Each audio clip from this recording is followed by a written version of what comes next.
नमस्कार दोस्तों, स्वागत है आपका जीके लाइव पाठशाला में। यूपी प्लस पीटी 2023 के लिए अंकित भाटी सर की बुक कवर कर रहे थे।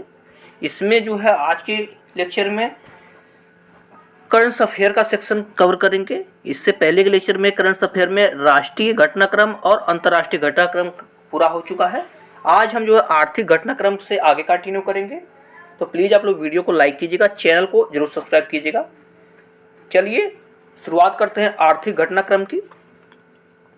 पहला पॉइंट है आपका, क्रेडिट यूपीआई पर आधारित क्रेडिट को संभव बनाने में एक विशेष फिनटेक कीवी ने एक्सिस बैंक के साथ साझेदारी की है, जिसके माध्यम से अपने एड के माध्यम से लाइफ टाइम मुफ्त axis bank quick credit card की शुरुआत की है। पेन का चेंज जो है कलर कर लेते हैं। पहला पॉइंट है, मार्च 2023 में भारत सरकार का कर्ज 155.6 लाख करोड़ था, जो देश की जीडीपी का लगभग 57.1% था। यह 2020-21 में सकल घरेलू उत्पाद के 61.5% से कमी का प्रतिनिधित्व करता है, जो ऋण स्तर को प्रतिबंधित करने के प्रयासों को दर्शाता है। सरकार ने वृहद और सूक्ष्म दोनों स्तरों पर पूंजीगत व्यय, आर्थिक विकास और कल्याण को बढ़ावा देने के लिए विभिन्न योजनाएं लागू की है। अगला पॉइंट है, गुड एंड सर्विस टैक्स यानी जीएसटी काउंसिल की 91वीं बैठक ने ऑनलाइन गेमिंग पर किए गए सभी दावों के मूल्यों पर 1 अक्टूबर से 28% कर लगाने का निर्णय लिया है। यानी जो ऑनलाइन वेटिंग खेलते हैं, जो कि आपका ऐप होते हैं बहुत सारे, तो उस पर जो है 28% जीएसटी लगेगा। ठीक है ना, इस बात को ध्यान में रखिएगा। आगे है आपका 27 जुलाई 2023 को भारतीय प्रतिभूति और विनिमय बोर्ड यानी सीबीआई ने कारपोरेट ऋण बाजार विकास को यानी डीएफ की स्थापना की घोषणा की। सेबी द्वारा विनियमित फंड को बैकस्टॉप सुविधा के रूप में कार्य करने के लिए डिजाइन किया गया है। आते हैं अगले पेज पर, देखते हैं क्या दिया गया है। अंतर्राष्ट्रीय मुद्रा कोष यानी आईएमएफ ने 2023 में भारत की आर्थिक वृद्धि दर 6.1% रहने का अनुमान जताया है। यह अप्रैल में बताए गए अनुमान से 0.2% ज्यादा है। अगला पॉइंट है, केंद्रीय वित्त और कारपोरेट कार्य मंत्री निर्मला सीतारमण ने अगरतला त्रिपुरा में जीएसटी भवन का उद्घाटन किया है, जो कि सीबीआईसी के तहत सीजीएसटी, सीएक्स और सीमा शुल्क कार्यालय अगरतला गुवाहाटी जोन के लिए एक परियोजना है। अगला पॉइंट है, एशियाई विकास बैंक एडीबी ने चालू वित्त वर्ष 2023-24 के लिए भारत की आर्थिक वृद्धि दर के अनुमान को 6.4% पर कायम रखा है। एडीबी ने एशियन विकास परिदृश्य एडीबी पर जारी अपने ताज़ा जुलाई के आकलन में कहा है कि ग्रामीण और शहरी उपभोक्ता मांग में सुधार की वजह से उसने वृद्धि दर के अनुमान को 6.4% पर बरकरार रखा है। लेकिन वैश्विक स्तर पर सुस्ती से निर्यात घटाने की स्थिति में यह अनुमान प्रभावित हो सकता है। अगला पॉइंट है, भारतीय रिजर्व बैंक के आंकड़ों के अनुसार भारत का विदेशी मुद्रा भंडार 1.299 अरब डॉलर से बढ़कर कुल 596.280 अरब डॉलर हो गया है।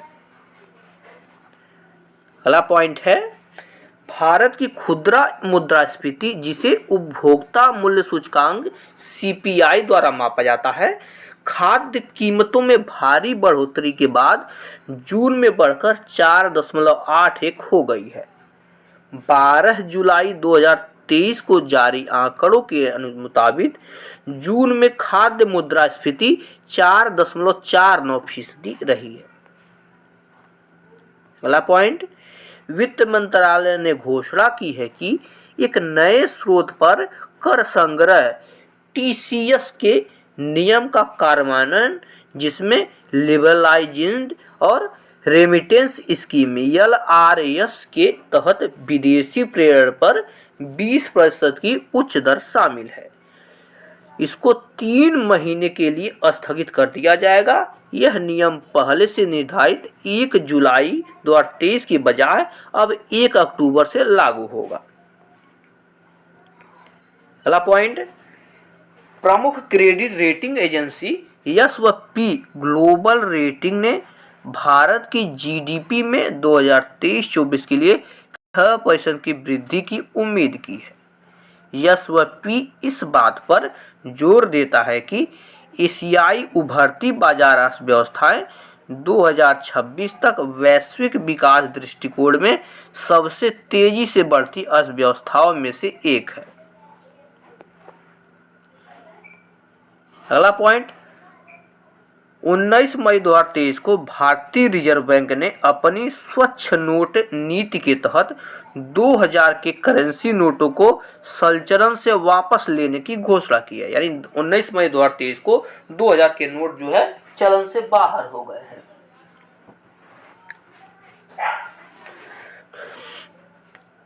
दो 2000 के नोटों को नवंबर 2016 में बंद किए गए 500 और 1000 के नोटों को बदलने के लिए विमुद्रीकरण के हिस्से के रूप में पेश किया गया था। आगे देखते हैं, पेंशन निधि नियामक और विकास प्राधिकरण PFRDA 2023 में भारत सरकार द्वारा स्थापित एक संविधिक निकाय है। यह देश में पेंशन क्षेत्र को विनियमित करने और बढ़ावा देने के लिए जिम्मेदार है। सरकार ने दीपक मोहंती को PFRDA का अध्यक्ष नियुक्त किया है।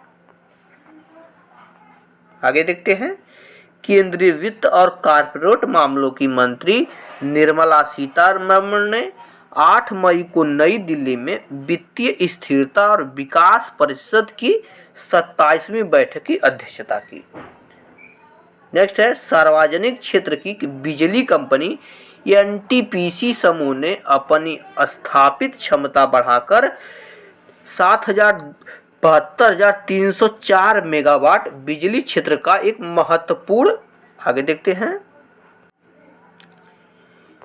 महत्वपूर्ण उपलब्धि हासिल की है। इस वृद्धि में बांग्लादेश के रामपाल में मैत्री सुपर थर्मल पावर प्लांट यानी MSTPP 660 मेगावाट एक यूनिट का हालिया एकीकरण शामिल है, जो NTPC की पहली विदेशी क्षमता वृद्धि को चिन्हित करता है। आगे देखते हैं, 1 मई 2023 से 100 करोड़ रुपए या उससे अधिक की वार्षिक कारोबार वाले व्यवसायियों के लिए GST नियम का पालन करना आवश्यक होगा। यह नियम इनवॉइस रजिस्ट्रेशन पोर्टल यानी IRP पर इलेक्ट्रॉनिक चालान जारी होने के 7 दिनों के भीतर अपलोड करना अनिवार्य करता है। अगला पॉइंट है, भारतीय रिजर्व बैंक RBI के पूर्व गवर्नर रघुराम राजन ने हाल ही के अपने एक इंटरव्यू में कहा है कि भारत की विकास दर हिंदू रेट ऑफ ग्रोथ बहुत ही करीब पहुंच गया है। Hindu rate of growth term GDP से संबंधित है। आगे देखते हैं, भारतीय रिजर्व बैंक ने वित्तीय वर्ष 2022-23 के लिए अपनी अंतिम द्विमासिक मौद्रिक नीति समीक्षा की घोषणा कर दी है। रेपो दर को 6.5% तक बढ़ाया गया है, जो पिछली दर से 25 बेसिस पॉइंट्स आगे है। अगला है, आर्थिक सर्वेक्षण 2022-23 के अनुसार भारतीय रिजर्व बैंक का डिजिटल भुगतान सूचकांक 2022 से बढ़कर 377.46 हो गया है। अगला पॉइंट, वित्त मंत्री निर्मला सीतारमण ने संसद में 2023 का केंद्रीय बजट पेश किया है। वित्त मंत्री ने कर छूट की सीमा 5 लाख से बढ़ाकर 7 लाख करने की घोषणा की है।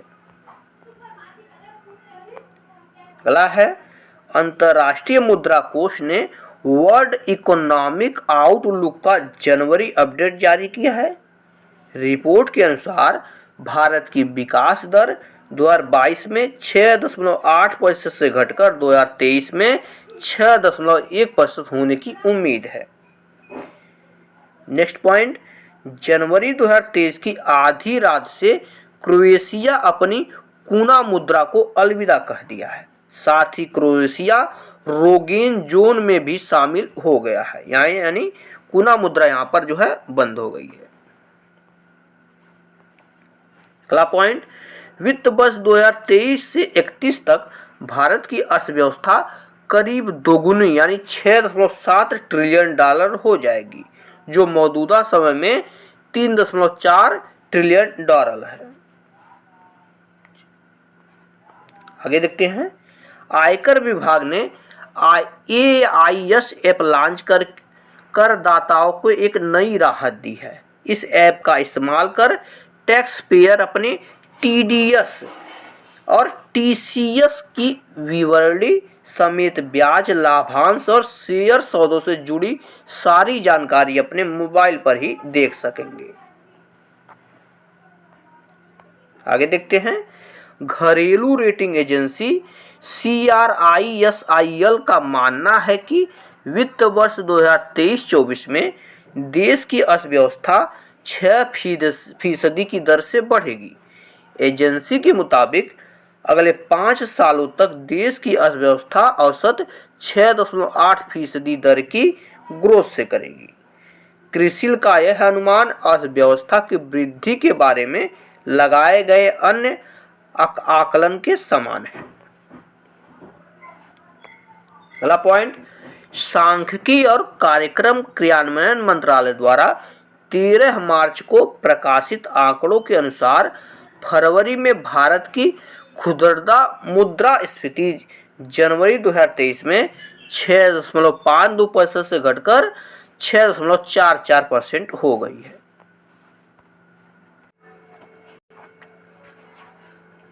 आगे देखते हैं, नरेंद्र मोदी के नेतृत्व में NDA के सत्ता में आने के बाद भारत की प्रति व्यक्ति आय 2014-15 के बाद से नाम मात्र के संदर्भ में दोगुनी होकर आपका इकाई दहाई सैकड़ा हजार 10,000 लाख 1,72,000 रुपए हो गई है। लेकिन आय विवरण एक चुनौती बनी हुई है। आगे देखते हैं, शहद मिशन के तहत खादी एवं ग्रामोद्योग आयोग KVIC द्वारा देश भर में 17,500 लाभार्थियों को मधुमक्खी पालन का प्रशिक्षण देने के बाद अब तक 1,75,000 मधुमक्खी पेटियों का विवरण किया जा चुका है। नेक्स्ट पॉइंट, राष्ट्रीय बागवानी बोर्ड NHB के अनुसार उत्तर प्रदेश, पश्चिम बंगाल, पंजाब, बिहार, राजस्थान, हिमाचल प्रदेश, हरियाणा, उत्तराखंड, मध्य प्रदेश और कर्नाटक 2021-22 में शीर्ष 10 शहद उत्पादक राज्य हैं।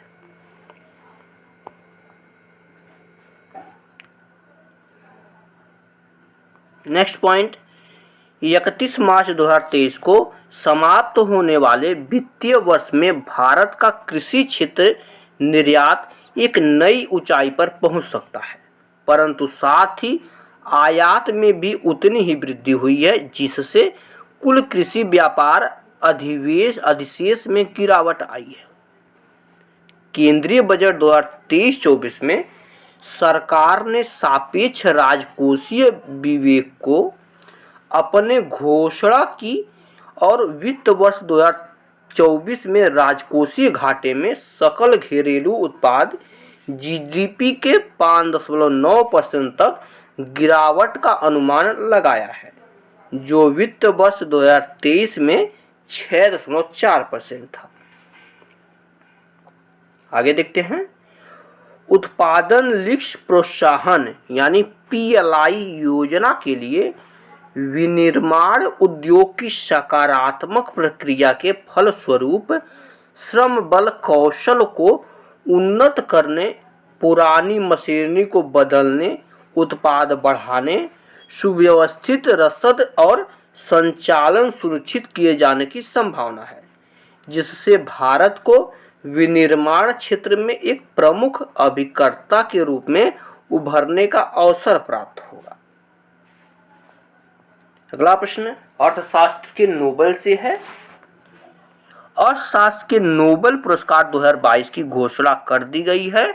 इस बार यह पुरस्कार Ben S Bernanke, Douglas W Diamond और फिलिप एच डायबबिक को दिया गया है। अब आते हैं केंद्रीय बजट 2023-24।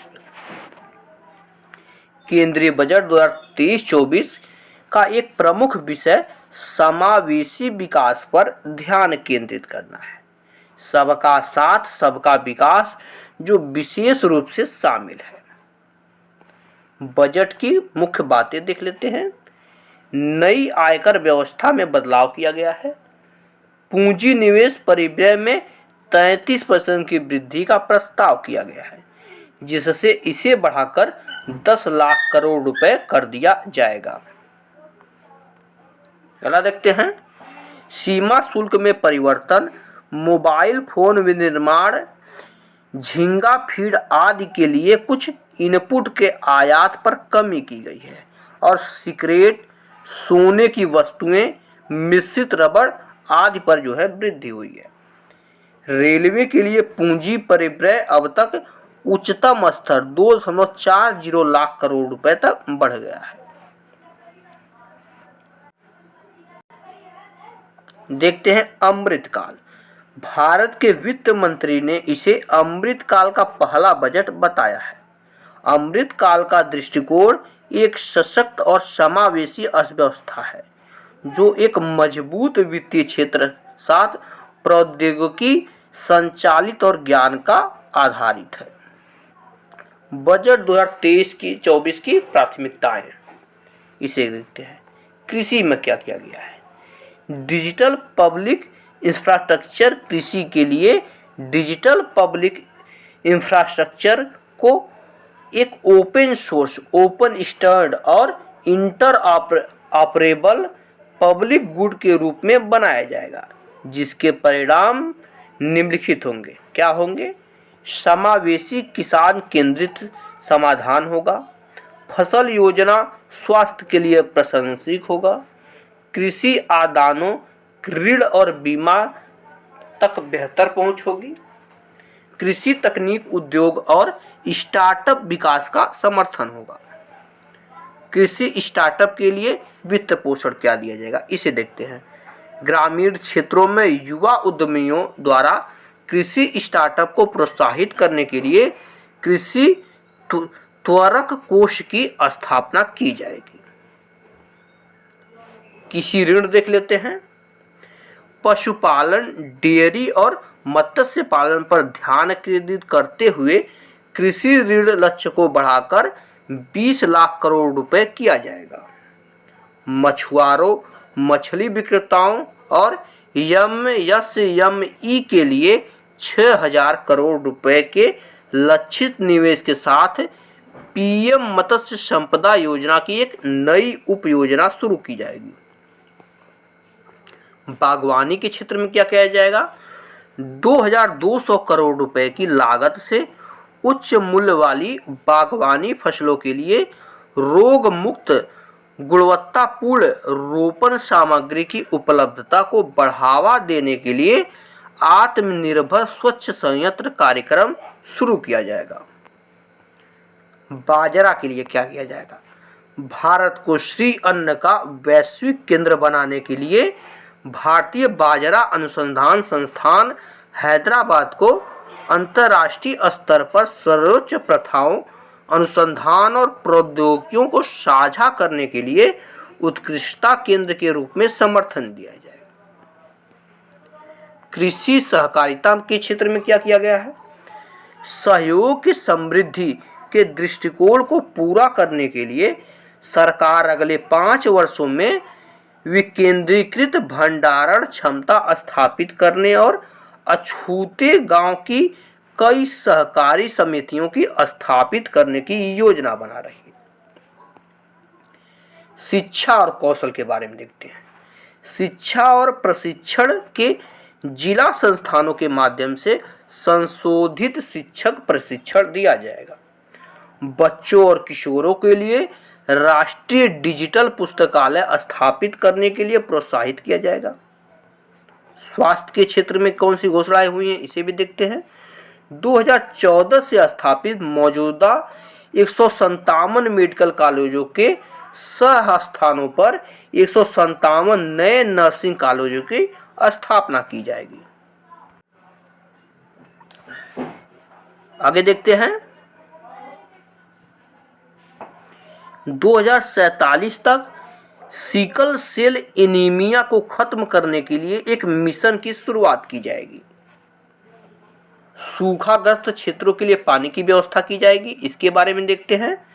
कर्नाटक के सूखाग्रस्त मध्य क्षेत्र में टिकाऊ सूक्ष्म सिंचाई के और पानी के पीने के पानी के लिए सतही टैंकों को भरने के लिए ऊपरी भद्रा परियोजना को 5,300 करोड़ रुपए की केंद्रीय सहायता दी जाएगी।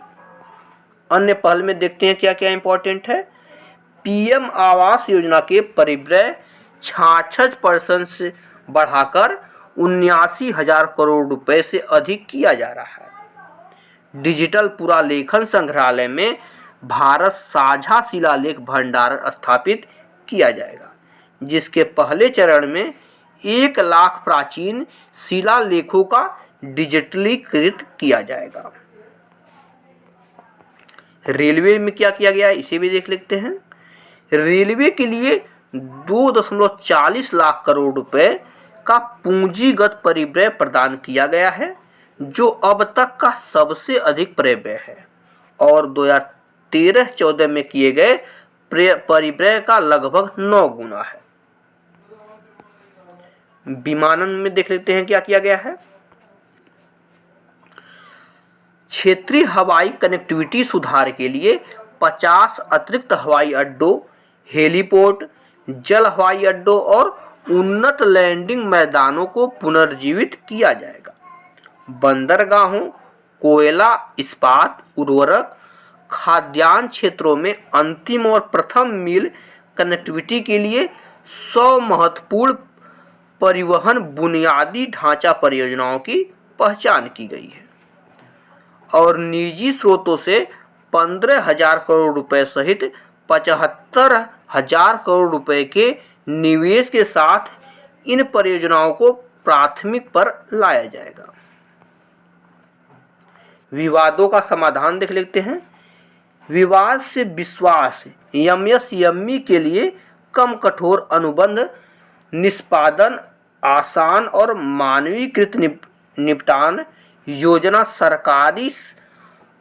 सरकारी उपक्रमों को संविदात्मक विवादों को तेजी से निपटाने को सक्षम बनाती है। आगे देखते हैं।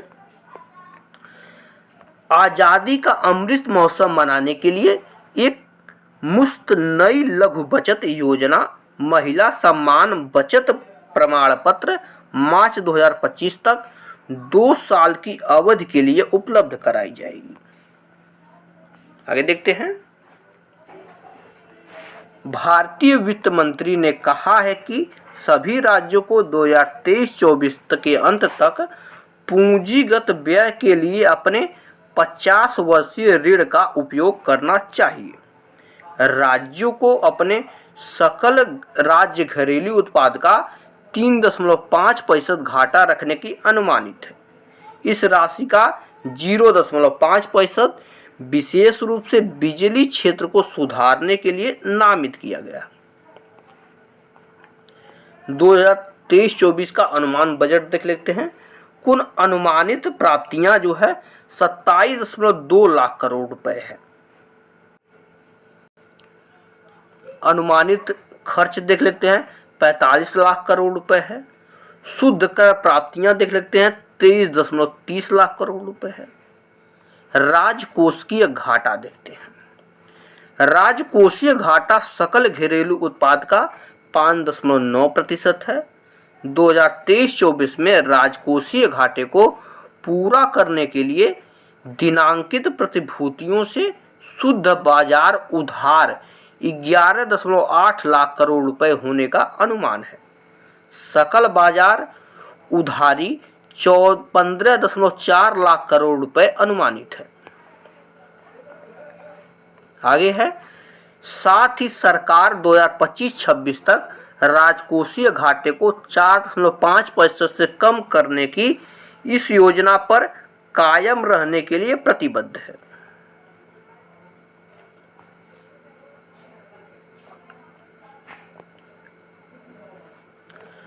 नई कर व्यवस्था में छूट की सीमा बढ़ाकर 7 लाख रुपए कर दी गई है। स्लैब की संख्या घटाकर 5 कर दी गई है और कर छूट की सीमा बढ़ाकर 3 लाख रुपए कर दी गई है। मानक कटौती बढ़ाकर 50,000 रुपए और पारिवारिक पेंशन के लिए कटौती को 15,000 रुपए तक बढ़ाने का प्रस्ताव किया गया है। सूक्ष्म उद्यमों और कुछ पेशेवर के लिए अनुमानित कराधान की सीमा बढ़ा दी गई है, जब तक कि नगद में प्राप्त राशि कुल सकल प्राप्तियों कारोबार के लिए 5% से अधिक न हो।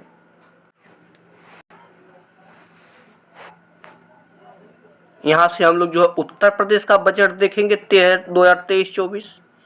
उत्तर प्रदेश के वित्त मंत्री सुरेश कुमार खन्ना ने वित्तीय वर्ष 2023-24 के लिए 6,90,242.43 करोड़ रुपए का बजट पेश किया है, जिसमें 32,721.96 करोड़ रुपए की नई योजनाएं शामिल हैं। उत्तर प्रदेश के वित्त मंत्री सुरेश कुमार खन्ना ने कहा है कि कुल प्राप्ति 6,83,292.74 करोड़ रुपए अनुमानित है, जिसमें 5,70,865.66 करोड़ रुपए की राजस्व प्राप्ति है और 11,247.08 करोड़ रुपए की पूंजीगत प्राप्तियां शामिल हैं। आगे देखते हैं, राजस्व प्राप्तियों में कर राजस्व हिस्सा का 44,58,071, 4,45,871.59 करोड़ रुपए है। इनमें इसका अपना कर राजस्व 2,62,634 करोड़ रुपए है और केंद्रीय करों में राज्य का हिस्सा 1,83,237.59 करोड़ रुपए है। इसे भी हम लोग ध्यान में। इस पर जो है अन्य प्रमुख बजटीय घोषणा क्या क्या की गई है उत्तर प्रदेश में। बालिकाओं के लिए संचालित मुख्यमंत्री सुमंगला योजना के अंतर्गत 1,050 करोड़ रुपए की व्यवस्था प्रस्तावित की गई है। निराश्रित विधवाओं के लिए 4,032 करोड़ रुपए दी गई है। यूपी के वित्त मंत्री ने सभी वर्गों की लड़कियों की शादी के लिए सामूहिक विवाह योजना के अंतर्गत 600 करोड़ रुपए का प्रस्ताव रखा है। आगे देखते हैं, अन्य पिछड़ा वर्ग के गरीब की पुत्रियों के लिए विवाह का अनुदान योजना के अंतर्गत 150 करोड़ रुपए की व्यवस्था प्रस्तावित की है। नेक्स्ट देखते हैं, यूनिटी मॉल की स्थापना के लिए 200 करोड़ रुपए, जहां ओडीओपी उत्पादों और अन्य हस्तशिल्पों का प्रदर्शन और बिक्री की जाएगी। पुलिस के लिए आवासीय सुविधा के लिए विकास के लिए 1,000 करोड़ रुपए आवंटित किए गए हैं। राज्य फार्मास्यूटिकल अनुसंधान एवं विकास संस्था की स्थापना की जाएगी। इस लक्ष्य के लिए 20 करोड़ रुपए आवंटित किए जाएंगे। यूपी के वित्त मंत्री ने स्वामी विवेकानंद युवा सशक्तिकरण योजना के तहत पात्र छात्रों को टैबलेट स्मार्टफोन उपलब्ध कराए जाने के लिए 3,600 करोड़ रुपए का प्रस्ताव रखा है। यूपी के वित्त मंत्री ने वृद्धावस्था किसान पेंशन योजना के लिए 7,248 करोड़ रुपए का प्रस्ताव रखा है। दिव्यांग पेंशन योजना के लिए 1120 करोड़ रुपए का प्रस्ताव रखा है। उत्तर प्रदेश बजट में यूपी पर्यटन नीति 2022 के तहत अगले 5 वर्षों में 10 लाख करोड़ रुपए निवेश, 20,000 नौकरियां उपलब्ध कराने का लक्ष्य रखा है। नेक्स्ट पॉइंट, वित्त मंत्री सुरेश कुमार खन्ना ने राष्ट्रीय ग्रामीण स्वास्थ्य मिशन के तहत विभिन्न कार्यक्रमों के लिए 12,631 करोड़ रुपए का प्रस्ताव रखा। उत्तर प्रदेश के बजट में वाराणसी, गोरखपुर और अन्य शहरों में मेट्रो रेल परियोजनाओं के शुरू करने के लिए 100 करोड़ रुपए का प्रावधान किया गया है। 4 कृषि विश्वविद्यालयों में एग्रीटेक स्टार्टअप योजना के लिए 20 करोड़ रुपए का प्रावधान प्रस्तावित है। यूपी के वित्त मंत्री सुरेश कुमार खन्ना ने राज्य में सूचना प्रौद्योगिकी और स्टार्टअप के लिए 60 करोड़ रुपए का परिव्यय की घोषणा की है। आगरा मेट्रो रेल परियोजना हेतु 465 करोड़ रुपए का बजट की व्यवस्था की गई है। नेक्स्ट पॉइंट है, उत्तर प्रदेश के वित्त मंत्री सुरेश कुमार खन्ना ने कहा है कि 6 स्थानों पर पार्किंग और जन सुविधाओं का विकास भी किया जा रहा है, जिसे अगले 2 सालों में पूरा करने का लक्ष्य रखा गया है। मेरठ से प्रयागराज तक 594 किलोमीटर लंबे गंगा एक्सप्रेसवे का निर्माण कार्य प्रगति पर है। आने वाले वर्षों में प्रदेश में 5 इंटरनेशनल एयरपोर्ट, 16 घरेलू एयरपोर्ट सहित कुल 21 एयरपोर्ट हो जाएंगे। महाकुंभ मेला 2025 की तैयारी के लिए 2500 करोड़ रुपए की व्यवस्था प्रस्तावित की गई है। मेरठ में मेजर ध्यानचंद खेल विश्वविद्यालय की स्थापना करने के लिए बजट में 300 करोड़ रुपए का आवंटन का प्रावधान है। आगे देखते हैं, खेलो इंडिया यूनिवर्सिटी गेम के लिए 30 करोड़ रुपए का प्रावधान, राष्ट्रीय व अंतर्राष्ट्रीय प्रतियोगिता जीतने वाले खिलाड़ियों के लिए 15 करोड़ रुपए का पुरस्कार का प्रावधान। तो जो है इसको यहाँ पर समाप्त करते हैं। नेक्स्ट लेक्चर में जो है उत्तर प्रदेश का घटनाक्रम 2023 देखेंगे। तो प्लीज़ आप लोग वीडियो को लाइक कीजिएगा, चैनल को जरूर सब्सक्राइब कीजिएगा। मिलते हैं नेक्स्ट लेक्चर में, तब तक के लिए धन्यवाद।